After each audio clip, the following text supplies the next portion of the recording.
사랑하는 여러분, 오늘 우리의 마음을 두드릴 귀한 이야기에 귀 기울여 주셔서 감사합니다. 이 메시지가 여러분의 삶에 한 줄기 빛이 되고 지친 영혼의 단비가 되기를 소망합니다.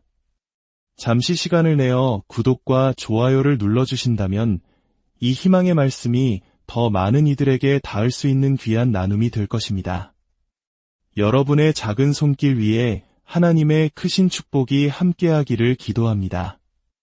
여러분, 우리가 예수님을 믿고 그분을 나의 구주로 고백하는 바로 그 순간 우리에게 어떤 놀라운 변화가 일어나는지 아십니까? 우리는 위로워지는 과정에 들어서는 것이 아닙니다. 우리는 그 즉시 바로 그 순간에 위로운 자가 됩니다. 이것이 바로 복음의 핵심이며 오늘 우리가 함께 나눌 은혜의 신비입니다. 오늘 이야기는 절망의 가장 깊은 곳에서 희망을 발견한 한 자매의 간증으로 시작하려 합니다. 미국 미주리주에 사는 이 자매는 2000년부터 시작된 끔찍한 마약 중독에 빠져 있었습니다.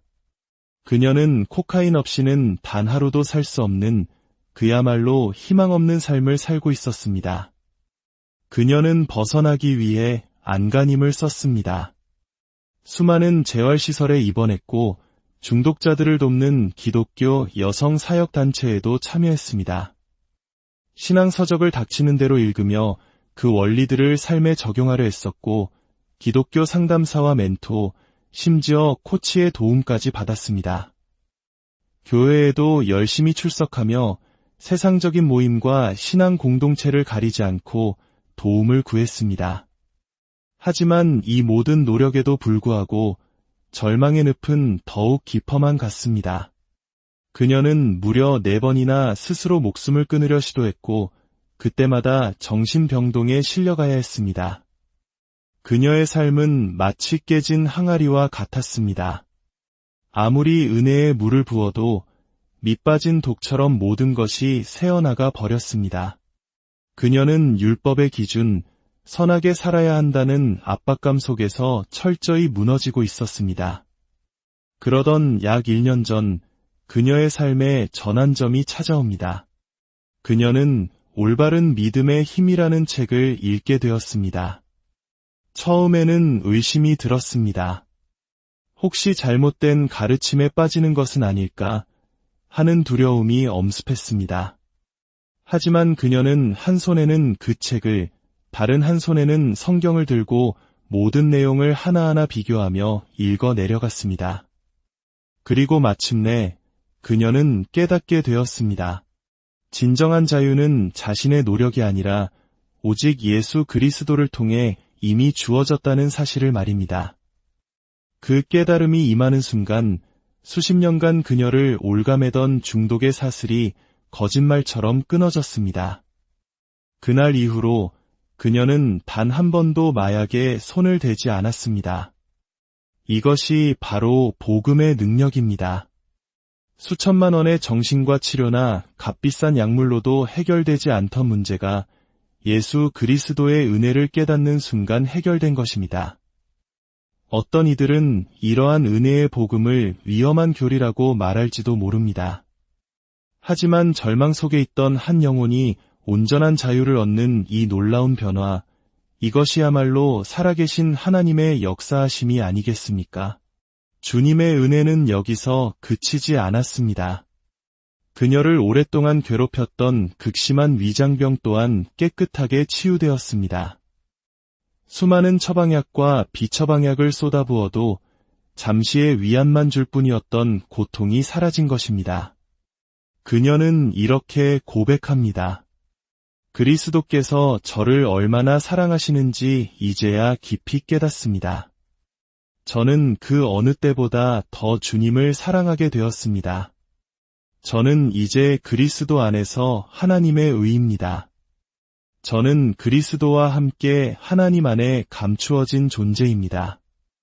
저를 위해 자신을 내어주신 하나님 아버지를 찬양합니다. 십자가에서 모든 것을 이루신 주님의 사역을 통해 더 많은 영혼들이 축복받기를 기도합니다. 여러분, 이 자매의 고백이 우리에게 무엇을 말해주고 있습니까? 교회는 오랫동안 믿음으로 얻는 의라는 가장 위대한 유산을 잊고 있었을지 모릅니다.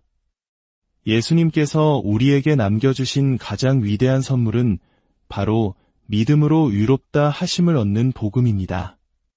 우리의 행위나 노력으로 의로워지는 것이 아니라 오직 믿음으로 말미암아 의롭다 칭함을 받는다는 진리입니다. 세상의 많은 사람들은 스스로의 선행과 노력으로 자신의 죄를 덮을 수 있다고 믿습니다. 마치 저울의 한쪽에 선행을 쌓아 다른 한쪽의 악행을 상쇄하려는 것처럼 말입니다. 하지만 성경은 단호하게 말합니다. 인간의 노력으로는 하나님의 절대적인 기준에 결코 도달할 수 없다고 말입니다. 마지막 날에 하나님께서는 우리의 행위대로 심판하실 것입니다.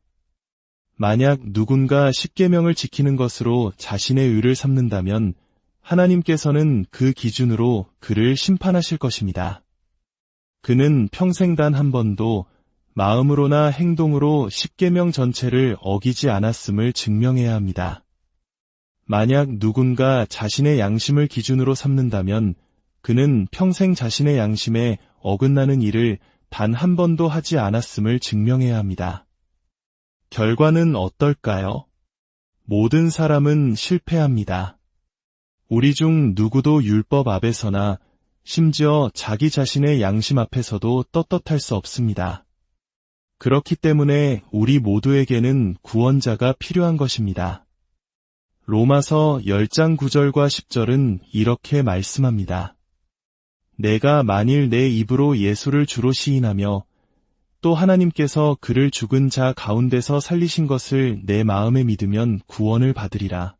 사람이 마음으로 믿어 의에 이르고 입으로 시인하여 구원에 이르느니라. 우리는 마음으로 믿어 의에 이릅니다. 예수님을 믿는 그 순간 우리는 의로운 자가 됩니다. 우리의 행동이나 생각이 여전히 불완전할지라도 하늘 법정에서 재판장이신 하나님께서는 우리를 향해 너는 의롭다고 선포하십니다.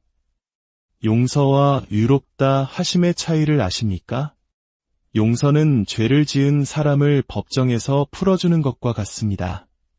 죄는 여전히 존재하지만 특별히 사면해주는 것입니다. 하지만 의롭다 하심은 차원이 다릅니다. 법정에 섰을 때 재판장이 이 사람에게는 죄목 자체가 존재하지 않는다. 이 사람은 무죄다라고 선포하는 것과 같습니다. 하늘 법정에서 우리를 향해 제기될 수 있는 어떠한 혐의도 남아있지 않게 되는 것, 이것이 바로 의입니다. 어떻게 죄인인 우리가 이처럼 완전한 의를 얻을 수 있을까요? 바로 다른 분의 애, 곧 예수 그리스도의 의를 더심는 것입니다.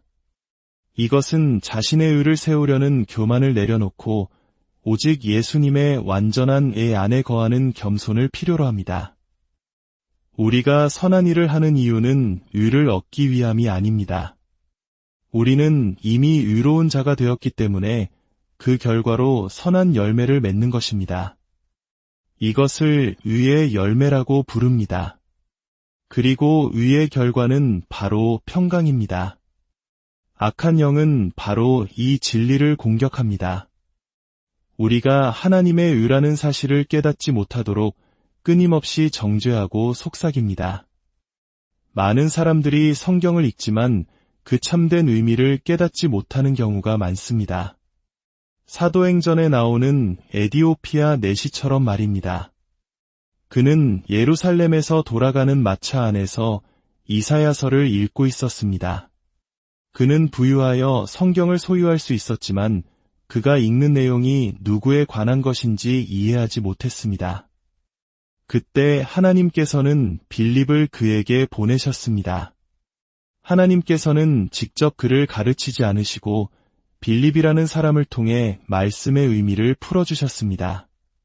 빌립은 그가 읽고 있던 이사야 신세장이 바로 예수님에 관한 예언임을 설명해 주었고 그 자리에서 내시는 예수님을 영접하고 세례를 받았습니다. 이처럼 하나님께서는 불완전한 사람들을 통해 당신의 완전한 말씀을 전하게 하십니다. 로마서 10장에서 입으로 시인하여 구원에 이르느니라 고할 때 이 구원이라는 단어는 우리가 흔히 생각하는 것처럼 죽어서 천국에 가는 것만을 의미하지 않습니다. 신약 성경에서 구원이라는 단어의 첫 번째 의미는 물질적이고 현세적인 위험과 불안으로부터의 구출입니다. 즉, 이 땅에서의 삶 속에서 겪는 질병, 가난, 위험으로부터의 보호와 치유, 온전함을 포함하는 포괄적인 개념입니다.